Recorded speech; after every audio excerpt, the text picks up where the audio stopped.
안녕하세요. 저는 유니티에즈의 광고주 담당의 유영은이라고 합니다. 이번에 소개해드릴 분은 앱스플라이어의 앱 성장 파트너이신 이성규님입니다. 게임 유저 확보를 위한 마케팅이나 개발사들의 광고 수익화에 있어서 사용자 정보 활용이 매우 중요한데요. 앱스플라이어라는 업체는 개발사들이 이런 사용자 정보를 보다 활용하기 쉽게 그리고 정확하게 전달하는 매우 중요한 역할을 수행하고 있습니다. 이번 시간에는 앱스플라이어에서 발표한 게임업계 최근 동향과 또 어떻게 유저 확보에 사용되는 비용을 절감하고 LTV를 극대화하는지에 대한 유용한 정보를 알려드릴 예정입니다. 그럼 이성규님을 통해서 세션을 확인해 보도록 하겠습니다.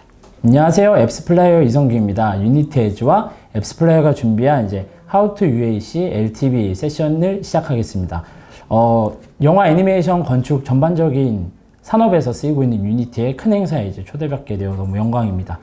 오늘은 게임사를 위한 모바일 앱 광고 최적화 전략과 이제 산업의 전반적인 리포트를 저희가 드리고 UAC와 LTV 최적화에 대한 안내를 드리겠습니다.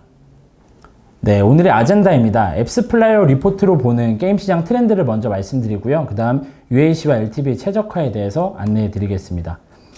먼저 앱스플라이어가 누구냐면요. 이제 어트리뷰션 독보적인 1위의 서비스입니다. 어트리뷰션이라 함은 유저가 어디에서 들어왔는지를 측정하는 서비스입니다. 이 시장에서 앱스플라이어는 점유율이 가장 높은 서비스이고요. 모바일에서 등록된 기기가 97억, 그리고 월간으로 이벤트가 추적되는 건수가 1조에 달합니다. 저희의 플랫폼 정상 이용 시간은 99.9%로 이제 아주 신뢰도 높은 대규모의 데이터를 다루고 있는 어트리뷰션 서비스입니다. 익히 이제 알고 계시는 모바일 게임 시장에서 저희가 상위 8개 앱 중에 이제 국내 기준으로는 이미 이 보여지는 앱 서비스들 중에서 이제 7개가 앱스플라이어의 고객사입니다. 글로벌 상위 앱 기준으로는 75%의 앱들이 앱스플라이어 SDK를 탑재하고 있습니다. 다시 말해서 이제 글로벌의 75% 앱들이 앱스플라이어 SDK를 탑재해서 외부 유입의 성과를 측정하고 앱 내 유저의 데이터를 분석하고 있습니다. 오늘 말씀드릴 발표는 앱스플라이어가 2019년, 2020년에 발표한 게임 앱 마케팅 현황에 대한 리포트입니다. 그리고 앱 이벤트를 저희가 분석을 하거든요. 그래서 인앱 이벤트 측정, 이제 마케팅 성공의 디딤돌 요 리포트를 포함해서 게임 앱 UA 마케팅 트렌드를 보여드리겠습니다. 향후 오늘로부터 약 한 2, 3년간의 업계 트렌드와 앱스플라이어가 지속적으로 발간해온 보고서의 내용으로 기반으로 하고 저희가 발표 시간이 있다 보니까 이제 주요 저희가 말씀드릴 트렌드에 따라서 인사이트를 좀 추렸습니다. 이 보고서의 샘플은 약 380억 건의 앱 설치 데이터에 기반을 했고요. 2만 개 앱 그리고 45억 명의 유저에 기반했습니다. 이제 1일 앱스플라이어에 잡히는 데일리 액티브 유저 수가 약 45억 명 정도 됩니다. 그리고 과금 유저 수 기준으로 2.2억 명 정도의 유저 데이터에 기반해서 이제 매우 대규모의 신뢰도 높은 데이터에 기반해서 이 레포트들을 추렸다는 점을 먼저 말씀드리고요. 먼저 게임 시장의 마케팅 현황을 안내해 드리겠습니다. 사실 익히 알고 계시겠지만 모바일 게임 시장은 계속해서 커지고 있습니다. 그래서 21년 기준으로 게임 전체 시장은 약 18조 이상이 되고 모바일 게임 시장만 약 10조 정도 되거든요. 이게 라면 시장 크기와 비슷해요. 그래서 사실 모바일 게임 시장만 비교해도 익히 이제 엄청 커졌다고 실감하지만 이제 라면이랑 비교했을 때 이렇게 컸나 싶을 정도로 체감하실 수 있죠. 그래서 모바일 게임 시장의 성장세를 저희도 많이 체감하고 있습니다. 그런 데이터들을 이제 안내해 드리고요. 모바일 앱스토어 결제 금액으로만 비교해도 2019년은 2016년 대비 2배나 성장했습니다. 약 1200억 달러 정도로 이제 인앱 앱스토어 기준만 해도 엄청나게 성장을 했죠. 저희 발표에 따르면 2019년부터 2020년까지 유저 애퀴지션 코스트, UAC의 약자고요. 유저를 획득하는 비용은 계속해서 늘어나고 있습니다. 2019년부터 2020년까지 지금 현재 2021년은 96억 달러를 넘고 있고요. 전체 인스톨 중에 60%는 마케팅으로 유입되고 있습니다. 사실 굉장히 공격적으로 유저들의 획득을 마케팅으로 유입시키고 있는 거고 어떤 서비스의 전체 유입 중에서 절반 이상이 마케팅으로 들어온 것이죠. 게임 시장을 보면 보다 더 이게 가속화된 걸 알 수 있습니다. 게임 시장 또한 매년 22억 달러, 30억 달러, 39억 달러, 현재 이제 내년은 48억 달러 이상으로 추정이 됩니다. 사실 마케팅 비용의 증가는 유저 애퀴지션 코스트의 인플레이션을 가져옵니다. 그래서 유저를 획득하는 단가가 이런 얘기들을 많이 들어보셨을 거예요. 마케터들이 요즘 UAC 코스트가 너무 많이 올라갔다 이런 얘기를 많이 들으실 거고요.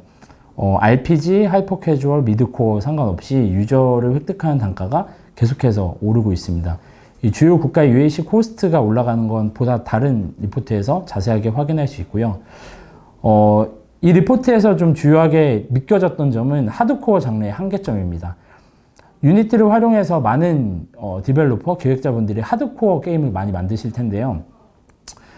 저희 통계에 따르면 하드코어는 실제로 정말 어렵습니다.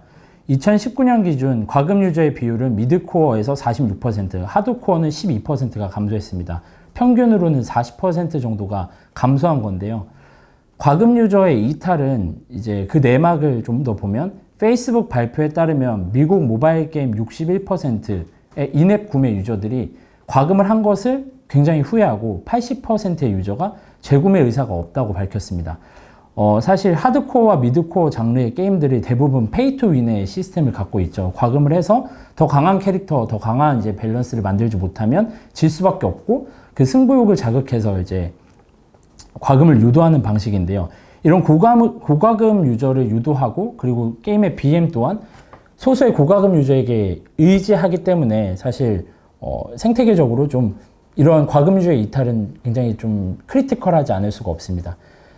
그래서 사실 RPG 자체가 많은 투자 비용이 들죠. 기간도 그렇고 개발 비용, 뭐 여러 가지 이제 많은 비용이 제반적인 투자가 들어가게 되는데 사실 이런 과금 유저 이탈은 통계적으로도 굉장히 극명하게 드러나고 있고 위험합니다. 그 높은 삭제율을 마주한 하드코어의 데이터도 볼 수 있는데요. 2019년과 2020년 1분기까지 장르별로 앱 삭제율을 보았을 때 하드코어와 미드코어에서 앱 삭제율은 가장 높습니다. 그래서 이 장르의 이제 피로도 또는 유저들의 회전수가 굉장히 높다는 걸 알 수 있고요. 이렇게 알고 계시겠지만 하드코어와 미드코어는 유저의 획득 단가 또한 굉장히 높습니다. 그래서 삭제율도 높은데 단가도 높고 유저의 모수까지 사실은 이제 매니아층이 존재하기 때문에 굉장히 적은 장르라고 볼 수 있습니다. 앱스플라이 데이터에 따르면 이제 OS 통틀어서 모든 장르에 통틀어서 하드코어와 미드코어의 높은 삭제율을 볼 수 있습니다. 이런 시장 상황에서 이제 살아남는 장르가 있습니다. 이제 하이퍼 캐주얼을 볼 수 있는데요. 언젠가부터 이제 하이퍼 캐주얼의 강세를 좀 느낄 수 있습니다. 이제 2018년 안드로이드 앱 인기 차트의 이제 모습인데요. 사실 익히 알려져 있는 퍼블리셔들의 네임이 많습니다. 이제 넥슨이나 이제 카카오 게임즈, 이펀 같은 게임펍 같은 알려져 있는 퍼블리셔가 많은데요. 2021년 가장 최근의 버전입니다. 사실은 언젠가부터 이름을 정말 알 수 없는 조금은 생소한 이제 하이퍼 캐주얼의 장르들이 인기 차트를 계속해서 점령하고 있습니다. 2019년부터 이러한 하이퍼 캐주얼은 엄청난 성장세를 보여주고 있고요. 인기 앱 대부분을 이렇게 차지하고 있습니다. 좀 숫자에 기반해서 말씀드릴게요. 일반적인 게이머들은 10대부터 50대까지 평균 2개 이상의 게임을 합니다. 평균 4개 정도의 게임을 동시에 플레이하고요. 앱스플라이의 다른 이제 레포트에 따르면 이제 장르별 고착 관계를 볼 수 있습니다. 그래서 유저들이 얼만큼 많은 장르들을 동시에 플레이하는지를 알 수 있는데요. 이거는 이제 아이즈웍스의 데이터에 따르면 이제 10대 유저들은 6개 이상의 게임을 한다고 합니다. 앱스플라이어 레포트를 다시 볼게요. 앱스플라이어 데이터에 따르면 하이퍼 캐주얼은 2019년 3분기부터 엄청난 성장세를 보이고 있습니다. DAU에서 압도적으로 높고요. 뭐 당연한 얘기일 수 있지만 여기 이제 전년 대비 앱수의 증가율을 봐주실래요? 그러면 앱수의 증가율이 이제 초록색 요 막대 그래프입니다. 미드코어와 이제 소셜 카지노, 하드코어 장르는 전년 대비 동기에서 이제 DAU의 성장세가 요 정도에 그쳤다는 겁니다. 근데 하이퍼 캐주얼은 작년 대비 가장 높은 성장세를 보였고 현재 DAU 또한 가장 높다는 걸 볼 수 있습니다. 좀 더 보면 논올가닉 인스톨의 비중을 볼 수 있습니다. 이게 결국 논올가닉 인스톨이라 하면 자연 유입되지 않은 유저거든요. 사실 마케팅으로 얼만큼 유저를 데려왔냐에 대한 지표입니다. 하이퍼 캐주얼과 캐주얼 장르에서 논올가닉의 연 증가율을 보면 가장 높은 것을 알 수 있습니다. 다시 말하면 DAU도 굉장히 높고 DAU의 성장세도 가장 높고 마케팅으로 유입시키는 DAU의 성장세 그리고 인스톨의 성장세도 가장 높다는 뜻입니다. 논올가닉 인스톨이 높고 여기 말씀드린 대로 전반적으로 높은 마케팅을 계속해서 집행하고 있다는 뜻입니다. 앞에 말씀드렸듯이 과금 유저가 계속해서 줄어들고 삭제율도 높은 하드코어, 미드코어는 계속해서 마케팅을 공격적으로 보일 수가 없습니다. 그래서 19년, 20년 동안 하드코어, 이제 미드코어에서 상위 게임을 제외하고 마케팅이 좀 더 줄어들고 이제 소극적으로 변하는 걸 볼 수 있는데요. 저희 보고서에 따르면 하이퍼 캐주얼과 캐주얼에서는 계속해서 마케팅의 증가, 마케팅 비용의 증가, 인스톨 양의 증가를 좀 지켜볼 수 있었습니다.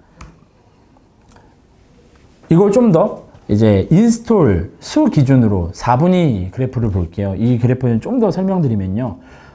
인스톨 수 기준으로 4분위를 나눈 것입니다. 그래서 상위 25%는 가장 많은 인스톨이 일어나는 거고요.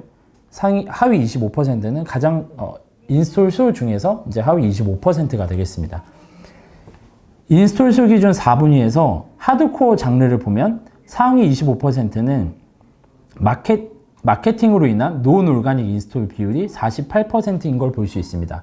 다시 말해서 52%는 자연 유입으로 들어온다는 건데요. 이걸 좀 더 쉽게 말씀드리면 인지도 있는 RPG는 유저들이 알아서 온다는 뜻이죠. 그리고 인지도가 조금은 낮은 이제 하위의 인스톨수의 게임들은 마케팅으로 계속해서 부을 수밖에 없다는 뜻이고요. 익히 알고 있는 내용입니다. 사실 상위 및 하위 구간, 마케팅으로 통한 유입 비중의 차이가 크다. 아주 쉽게 다시 한번 설명드리면 상위의 하드코어 게임들은 자연 유입된 유저들이 많고 마케팅을 좀 더 적게 해도 된다. 근데 하위에 있는 게임들은 마케팅을 더 부어서 지금 파란색 그래프가 훨씬 더 높은 걸 보이시죠? 그래서 하위에 있는 하드코어 게임들은, 퍼블리셔들은 공격적인 마케팅을 해야만 유저들을 불러올 수 있다라는 뜻입니다. 근데 하이퍼 캐주얼을 보면요. 상위 25%부터 하위 25%까지 대부분 과반 이상이 마케팅으로 유입되고 있습니다. 사실 다시 말하면 하이퍼 캐주얼은 대부분이 마케팅으로 유저들을 계속 데려오고 있다는 뜻입니다. 근데 이미 알고 계시겠지만 하이퍼 캐주얼은 인앱 구매가 그렇게 크지 않습니다. 그래서 대부분 광고 수익의 기여를 의존을 하고 있고 근데 어떻게 이렇게 공격적인 마케팅을 하면서 유저들을 유지할 수 있는가라는 걸 볼 텐데요. 뒤에 설명드리겠지만 유저 애퀴지션 코스트, 유저 획득 비용과 라이프타임 밸류, 이제 유저들의 생애 가치를 잘 매니징하기 때문입니다. 이것을 뒤에 어떻게 하는지 설명드릴게요. 하이퍼 캐주얼이 이걸 굉장히 잘 매니징하고 있는데요. 예시들을 보여드릴게요. 먼저 LTV에 관한 저희의 이제 수익 데이터를 좀 보여드리겠습니다. 장르별 앱 광고 수익률입니다. 이게 결과적으로 LTV에 가장 연관도가 높은 데이터고요. 2019년부터 2018년, 2019년까지 전 장르에 걸쳐서 이제 광고 수익은 우상향하고 있는 걸 볼 수 있습니다. 그래서 광고 수익의 비율이 계속해서 높아지고 있고 광고 수익화가 좀 더 고도화되고 높은 수익을 가져다 주고 있다라고도 해석할 수 있고요. 지금 캐주얼 장르에서 광고 수익률이 하향세로 보입니다. 근데 이 데이터를 좀 더 말씀드릴게요. 코로나 이슈를 뺄 수 없습니다. 코로나 이슈를 이제 말씀드리면 코로나 이슈에 대한 저희가 리포트가 따로 있습니다. 그래서 거기에서 이제 좀 뺀 장표인데 코로나로 인해서 이쪽 IT 업계 그리고 모바일 업계 그리고 모든 장르에 걸쳐서 인스톨이 폭등했습니다. 사실 좀 더 뒤에 다른 장르를 보면 이제 장표를 보면 이제 모든 장르별에 따라서 인스톨 수가 작년 3월부터 굉장히 올라간 걸 볼 수 있고 하이퍼 캐주얼이 유독 인스톨 수가 증가한 걸 볼 수 있습니다. 어쩌면 이거는 사실 제 개인적인 해석이지만 어쩌면 보통 게임을 하지 않고 있던 유저들이 혼자 있는 시간이 많아졌고 다른 장르들보다는 하이퍼 캐주얼에 좀 더 접근성이 좀 허들이 낮고 그래서 많은 인스톨이 일어났다고 볼 수 있습니다. 그래서 이게 사실 업계에서의 어떤 뭐 하이퍼 캐주얼에 종사하는 많은 분들의 좀 공통된 해석이기도 하고요. 뒤에 말씀드리면 앞에 그 하이퍼 캐주얼 장르의 광고 수익률이 줄었다고 말씀드렸잖아요. 그래서 먼저 인스톨이 폭등했고 두 번째로 인앱 구매가 엄청나게 증가했습니다. 그래서 이 데이터를 좀 더 보여드리면 작년 대비 때 연 대비 장르별 수익원에 대한 매출액 증가율을 볼 수 있습니다. 그래서 인앱 구매는 51% 증가했다는 건데요. 다시 말해서 캐주얼은 인앱 구매가 51% 증가했다. 만약에 작년에 100을 벌었다면 올해는 인앱 구매로 캐주얼 장르에서 150을 번 거죠. 그래서 앞에 보여드린 모든 장르에서 광고 수익률이 올라갔지만 하이퍼 캐주얼, 캐주얼 장르는 광고 수익률이 줄어든 것이 아니라 인앱 구매가 너무 많이 증가했기 때문에 광고 수익률이 떨어진 것처럼 보입니다. 근데 절대적인 값을 비교했을 땐 하이퍼 캐주얼, 캐주얼은 엄청난 광고 수익이 증가가 있었고요. 캐주얼 게임 경우 인앱 구매 급등으로 광고 수익률이 이제 하향세로 보여주고 절대적인 금액 자체는 모두 상승했다라는 해석입니다. 그래서 광고 수익화가 결국에 인앱 광고를 하기도 하거든요. 그러면서 인앱 구매도 늘어났고 유저들이 이제 인앱 광고를 통해서 인앱의 구매를 권장받음으로써 재화의 구매가 일어났고 광고 수익화의 또 다른 장점이 있죠. 유저들이 리워드로 광고 리워드로 재화를 받으면서 게임을 더 즐길 수 있게 되고 잔존하게 되고 그러면서 더 많은 수익을 얻게 되었습니다. 이것은 결국에 선순환을 일으킵니다. 하이퍼 캐주얼이 UAC LTV를 매니징하면서 LTV를 매니징해서 많은 광고 수익을 얻으면서 마케팅에 재투자하게 되었고요. 앞서 말씀드린 대로 하이퍼 캐주얼은 굉장한 유저 획득에 마케팅을 투자하고 있습니다. 그러면서 유저 규모가 확대되고 이것은 다시 광고 수익으로 돌아오죠. 이 선순환을 일으킴으로써 하이퍼 캐주얼과 캐주얼이 2018년, 19년에 걸쳐서 엄청난 성장세를 보이고 있습니다. 그렇다면 유저 애퀴지션 코스트와 LTV는 어떻게 증가하는지 다시 한번 살펴보겠습니다. 앞에 말씀드린 하이퍼 캐주얼이 어떻게 이런 전략을 할 수 있냐면 철저한 데이터 중심의 전략과 인앱 광고의 적극적인 활용이라고 볼 수 있습니다. 데이터에 기반한 툴, 애널리틱스 툴을 활용하고요. 지속적인 광고 소재를 계속 개발함으로써 이제 광고 소재 최적화를 먼저 하고요. 그리고 다양한 광고 지면을 활용해서 채널을 다양화해서 좋은 채널을 남기는 방식입니다. 뒤에 좀 더 자세히 설명드릴게요. 인앱 광고의 적극적인 활용이 LTV의 최적화에 도움이 됩니다. 플레이어의 사실 5%만이 인앱 구매를 하고 95%가 비과금 유저죠. 그 유저들에 대해서 보상 광고를 계속해서 적극적으로 함으로써 수익을 올리고 유저들의 잔존을 계속해서 올리는 방식입니다. 그렇게 해서 LTV가 높은 하드워커 게임이 UA 마케팅 비용에서 가장 높지만 바로 그 뒤를 잇는 것이 캐주얼 게임이 되어버렸습니다. 이것은 이제 UA 마케팅 비용 레포트에서 다시 한번 더 확인할 수 있고요. 일반적인 게임 마케팅의 플로우입니다.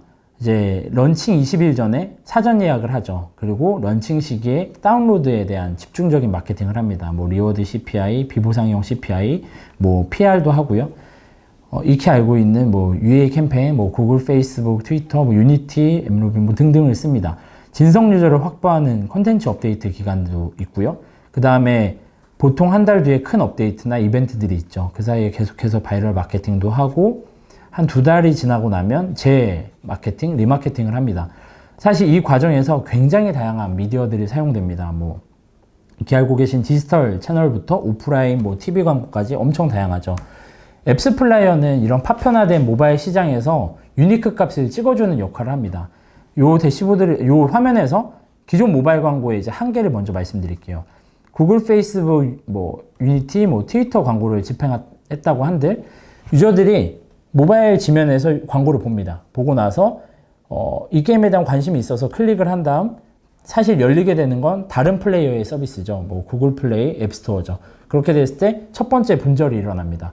광고를 받던 앱 서비스와 마켓은 서로 이어져 있지 않은 거죠. 그 다음 유저가 앱을 설치합니다.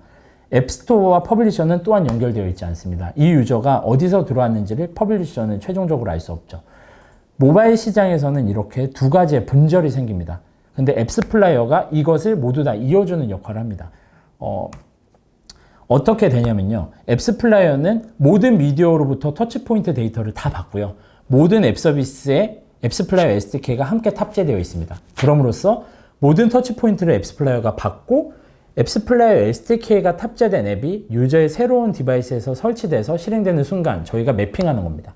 그래서 이 유저가 어떤 광고를 거쳐서 이렇게 들어오게 됐는지 보여드림으로써 미디어들은 서로의 터치포인트를 알 수 없거든요. 그래서 페이스북이 뭐 100건에 설치를 했고 구글에서 100건이 설치가 됐다고 하는 걸 앱스플라이어가 실제 유저는 페이스북 광고도 받고 구글 광고를 받고 오늘은 문자 메시지를 받고 설치했다라는 1 유니크 값을 찍는 역할을 합니다. 좀 더 자세하게 대시보드를 보여드릴게요. 이러한 분석을 통해서 마케터들이 흔히 보는 이제 화면입니다. 앱스플라이어의 대시보드인데요. 설정한 기관과 이제 마케팅 활동, 유입 활동, 그리고 인앱 활동을 함께 볼 수 있습니다.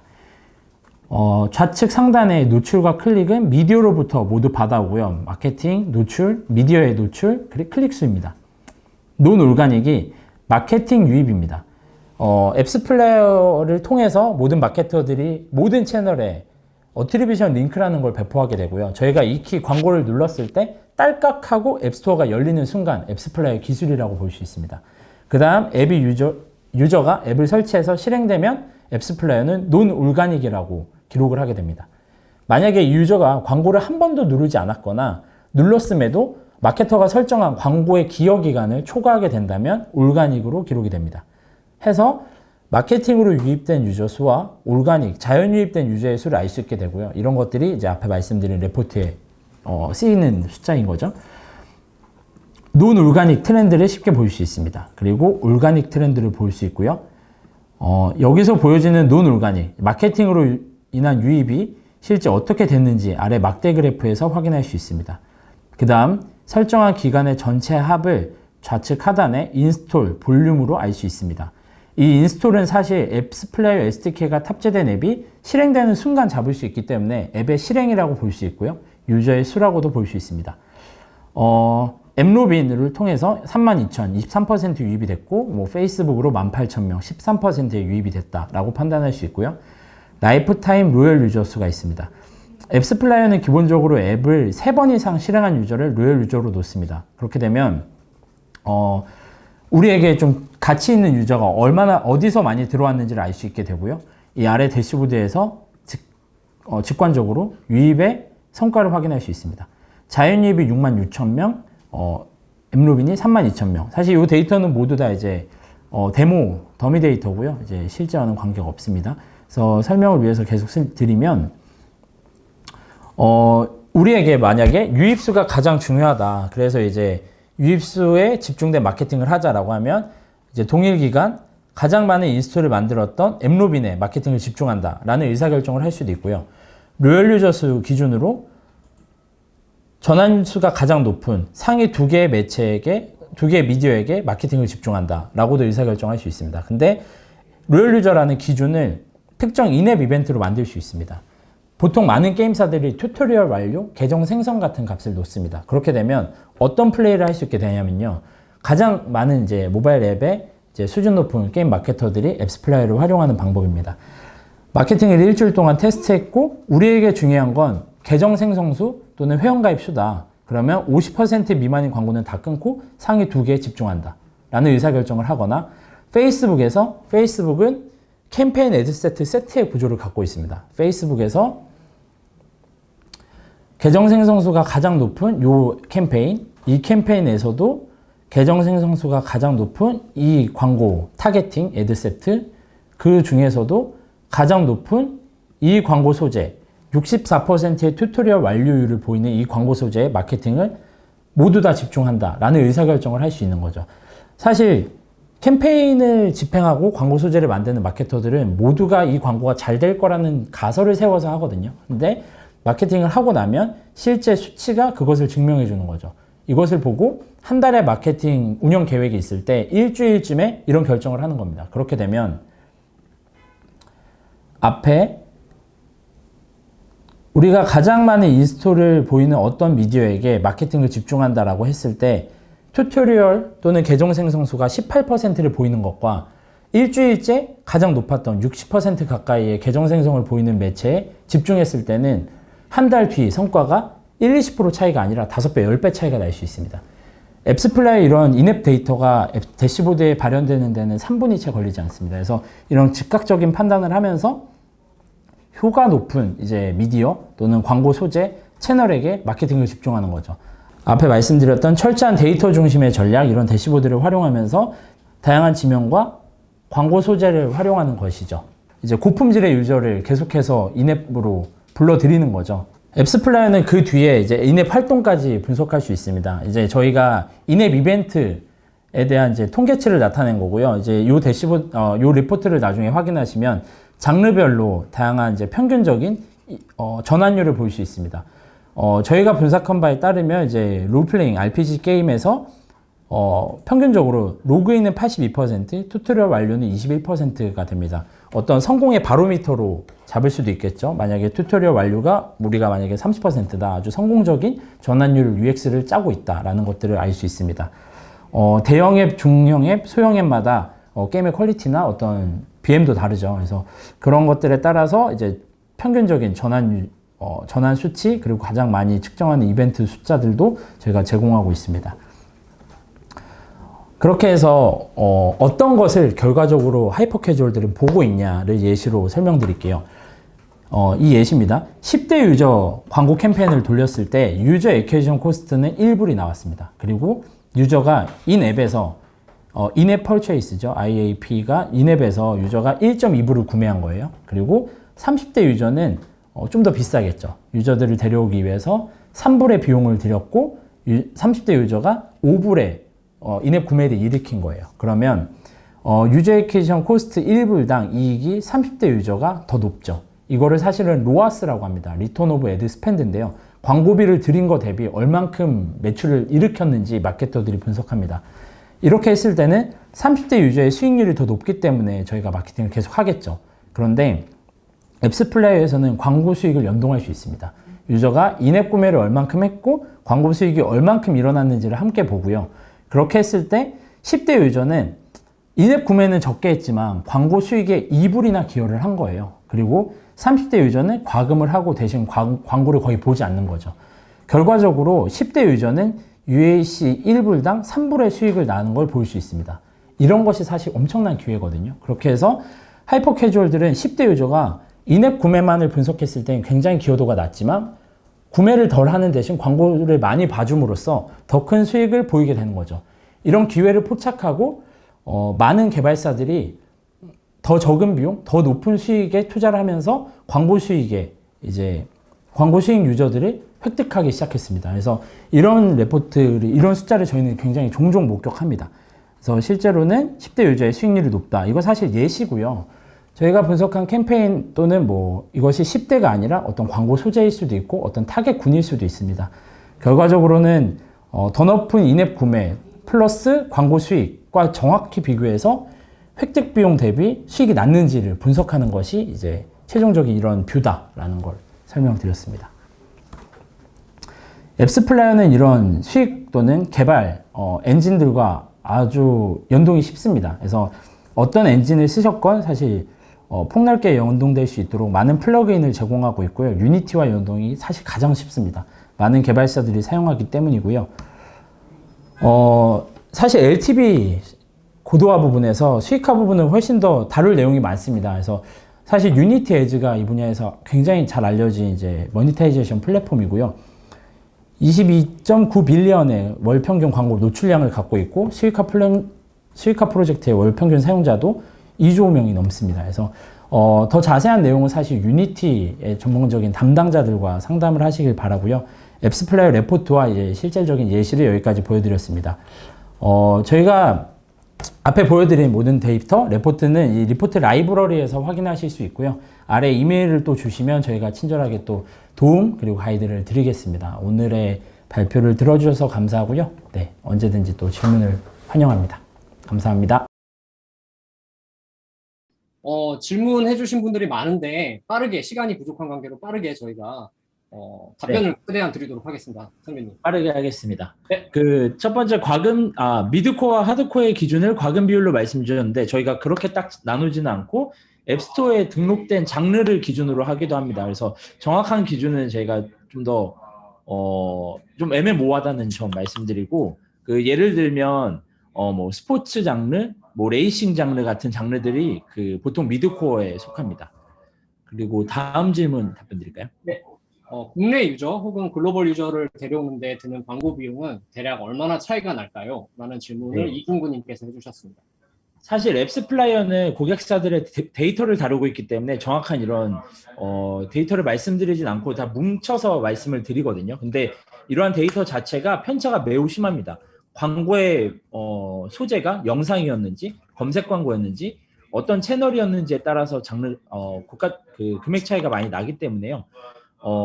보통은 이런 것들을 활용하시려고 하는 미디어 파트너사들을 통해서 직접 좀 알기가 쉽습니다. 예를 들어 뭐 유니티 광고를 쓰려고 한다면 유니티의 매니저분들께서 현재 장르, 국가별 이제 보통 평균치를 알려주시기도 하거든요. 근데 최근 트렌드로는 보통은 국내 대비 미국이 약 3, 40%가 보통은 높습니다. 워낙 장르, 그러니까 국가의 뭐 레비뉴가 높고 이제 광고의 코스트도 높기 때문입니다. 네, 답변 감사합니다. 그리고 이제 리리님께서 그렇다면 광고 수익을 마케팅으로 재투자할 때는 어느 정도 비율이 적당하고 국가나 지역별로 선정 기준이 있는지 이렇게 질문을 남겨주셨습니다. 네. 이게 사실, 광고 외 수익도 있고, 사실 뭐, 투자가 되는 뭐, 코스트도 뭐, 여러 가지가 있잖아요. 사실 완전 비즈니스적 결정이기 때문에, 보통의 경우라는 건 없고, 100% 투자하기도 하고, 또는 광고 수익보다 더 많은 투자를 해서 더 많은 광고 수익을, 후천적으로 따라오는 광고 수익을 노리기도 하시거든요. 그래서 사실 우선시 돼야 되는 건 투자할 가치가 있는 상태인지를 먼저 한번 체크해 보는 거고요. 그리고 어디에 투자를 해야 하는지를 결정하신다면 광고 수익을 100% 하거나 사실 보다 더 많은 투자를 하실 수도 있을 겁니다. 좋은 답변 감사합니다. 네. 그 네 번째 질문으로는 이제 로드 투 네오라는 분이 이제 게임 수익을 내기 위한 장기적인 전략과 단기적인 전략을 정할 때 기존의 게임에서의 경험과 새로운 시도를 각각 또 장기적이고 단기적인 전략으로 생각을 해도 되는지 그런 좀 네. 깊은 질문을 남겨주셨습니다. 네, 사실 제가 말씀드린 이제 두 가지 큰 궤가 있는데요. 그 수익화와 UA 최적화입니다. 그래서 이 두 가지는 사실 언제 시작해도 이상하지는 않습니다. 근데 기존 유저의 반감을 고려한다면 광고 수익화 같은 경우는 처음부터 하시는 분들이 많고요. 그 다음에 광고 수익 지면도 점차 늘려가는 경우가 많고 유저 에케이션 최적화, 앱스플라이 도입 같은 경우는 어느 시기에든 사실 좀 권장드리고 뭐 가리지 않고 있습니다. 네, 감사합니다. 그리고 다음 질문으로는 닉네임 정승훈님께서 남겨주셨는데요. 고객 생애 가치, 그러니까 저희가 흔히 LTV로 알고 있는 이 최적화 전략 관련해서 최근에 화제되고 있는 이슈나 또 해결된 사례가 있는지 궁금하다고 이렇게 질문을 남겨주셨습니다. 네, 사실 굉장히 좀 폭넓고 큰 질문이긴데요. 사실 앞에 말씀드린 로직으로 모든 앱 서비스 클라이언트들이 마케터들이 실시간으로 이 로직을 활용해서 마케팅을 하고 있고 LTV를 어디까지 이제 측정할 것인지도 계속해서 이제 고민하고 계시고 그것이 말씀드린 최근 트렌드는 광고 수익화까지 보고 계시고 최적화하기 위해서 광고 소재, 채널 다양화 뭐 계속해서 하고 계시죠. 최근에 이슈는 없는 것 같습니다. 이런 해결 사례는 모두가 이런 방법으로 문제 해결을 하고 계신다라고 말씀드릴 수 있겠습니다. 최근의 이슈라기보다는 이제 항상 고려되는 부분이라고 이제 맞습니다. 네. 될 것 같습니다. 그리고 이제 또 이제 다시 아까 앞선 질문을 해주신 타사님께서 굉장히 좋은 질문을 해주셨는데 규모가 어느 정도 있는 기업의 경우에는 앱스플라이어 같은 제품을 이용하고 또 많은 기능을 잘 사용할 수 있는데 사실 1인 또는 소규모의 팀의 개발사들 같은 경우에는 이러한 툴을 다루는데 시간이 많이 소요되잖아요. 그래서 만약에 이런 1인 개발사나 이런 소규모 팀이 사용하게 된다면 앱스플라이어의 어떤 기능에 치중을 해서 사용을 해 볼 수 있는지 혹시 담당자분께서 이제 직접 추천을 해주실 수 있는지 이런 질문을 네, 안녕하세요. 저는 앱스플라이어 고객 성공 매니저 박재희입니다. 파사님 문의 주신 내용에 대해서 제가 답변 드리겠습니다. 우선 앱스플라이어 SDK의 도입은 개발이 조금 손쉬운 편이라서 1인 개발자 분들도 많이 활용을 하고 계세요. 매체와의 연동을 통해서 많은 이제 마케팅 확장에 또 활용하실 수 있지만 매체에 대한 트래픽 확장이 크지 않으시더라도 원링크라는 기능을 통해서 문자나 유저 간 게임 설치 링크를 공유하고 초대하여 설치를 유도를 할 수도 있습니다. 또 기본 어트리뷰션 탑재, 설치, 인앱 이벤트 등을 탑재해서 UX에서 개선할 부분이 있는지 확인하실 수 있고 또 매체별 리텐션 데이터 등을 통해서 유저 퀄리티에 따른 최적화를 진행하시도록 활용하시면 도움이 되실 것 같습니다.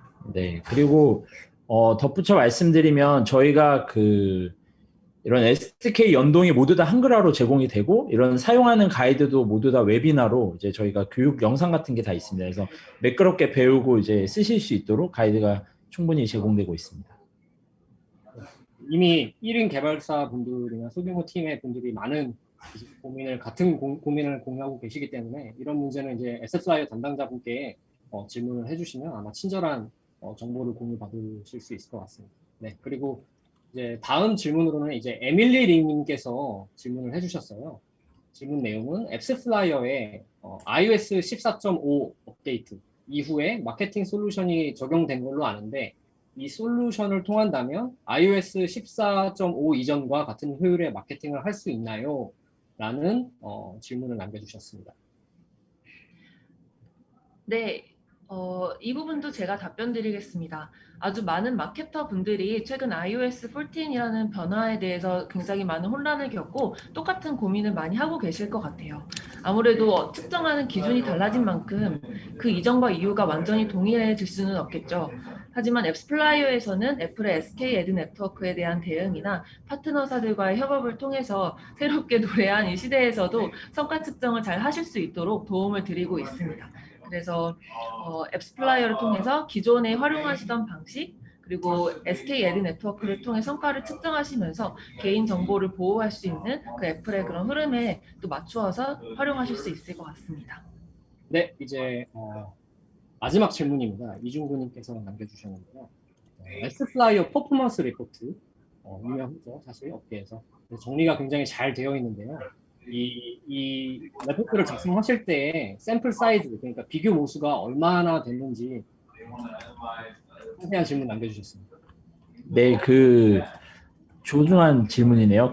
저희가 앱 수는 약 10,000건 이상 정도 되고요. 설치 수가 약 200억 건 정도 됩니다. 그래서 저희가 하반기, 상반기 이렇게 되는데 한 6개월 정도 데이터만 취합했을 때 설치 수는 200억 건, 앱의 실행 수는 390억 건, 400억 건 정도 됩니다. 그리고 미디어 네트워크는 저희가 순위를 이제 상위 미디어만 보여드리는데 약 370여 개 정도의 미디어의 퍼포먼스를 보고 이제 순위를 매기고 있습니다. 그래서 이 퍼포먼스 인덱스를 좀 더 다른 분들께 말씀드리면 앱스플라이어가 클라이언트가 사용하고 있는 모든 애드 네트워크의 성과를 보고 있기 때문에 거꾸로 클라이언트가 아닌 그 미디어별로 순위를 매기는 겁니다. 그래서 번역별로, 장르별로 이번엔 어떤 미디어가 좋은 성과를 냈었는지 이제 저희가 미디어들의 인기 순위 또는 이제 효율성 순위를 발표하는 자료라고 보시면 되겠습니다. 그래서 유니티는 항상 상위권에 있는 이제 또 좋은 파트너이기도 하죠.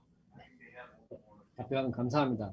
이것으로 저희 라이브 Q&A 시간을 마치겠고요. 질문을 해주신 모든 분들에게 저희가 기프트콘을 이제 선물로 드립니다. 그래서 나가지 마시고 채팅창을 잘 봐주시면 저희가 어떻게 이제 상품을 전달드리는지 안내 드릴 테니까 나가지 마시고 대기해 주시면 감사하겠습니다. 그리고 이번 세션 준비해 주신 앱스플라이어 이성균님 그리고 박지희님 정말 감사드리고요. 다양한 질문 많이 해주신 저희 시청자분들께도 감사하다는 말씀 꼭 전해드리고 싶습니다. 참여해 주셔서 감사합니다. 감사합니다. 감사합니다.